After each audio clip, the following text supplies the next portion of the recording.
This is called The History of the Royal Society of London for Improving of Natural Knowledge, Volume 4, published in 1757.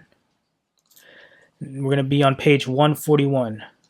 Now, the reason I added this source into the presentation is because another thing people will try to do is they'll try to tell you that when Jews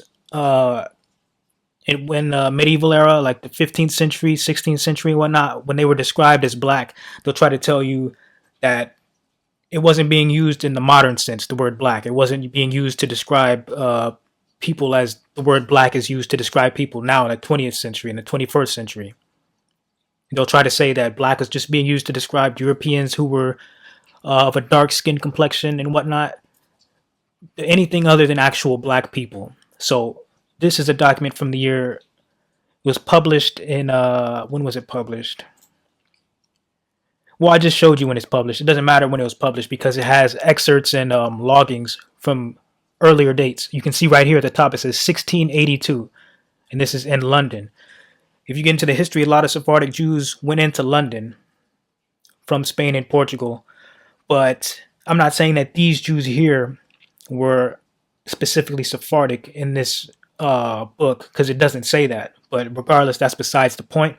We're just here to see if the word black is being used the same way it's being used in the 21st century to describe people who are, of an African quote unquote appearance.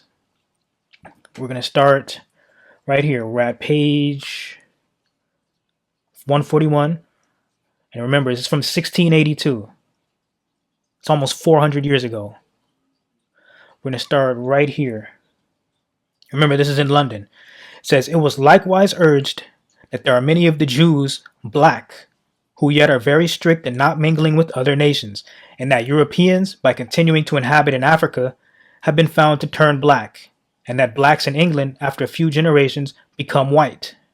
So we can see in 1682 London, and this appears to be an eyewitness account. This guy has obviously seen the Jews for himself to be able to say this. He's saying that there are many of the Jews black. And we can see he goes on and gives additional context.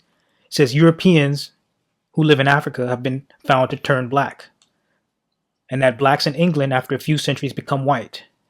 Now, first I want to say, if black isn't being used here the same way that it's used in modern times to describe people of a black skin complexion, why is he mentioning Africa and Europeans turning black in Africa? See where I'm going with this? And then he goes on to say blacks in England after a few generations become white. So he's clearly talking about skin complexion and appearance. And he's not talking about quote unquote dark skinned Europeans because he mentions Africa. Africa, that's the key word.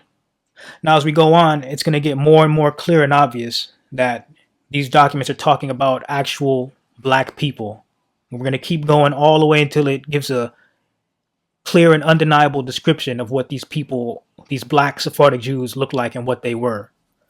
Okay, but the last thing I wanted to point out about this document, it says, they turn black in Africa and they turn white in England. That's what people believed back then. That's not actually entirely true. That's not true at all, actually.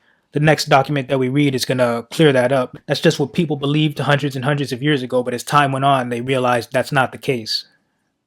But nonetheless, the blackness he's talking about here is the same blackness that people have in Africa. That's the key point and the key takeaway. It's not being used metaphorically. It's not being used as a, figure. It's not figurative speech or, an exaggeration. He's talking about black people. He says blacks.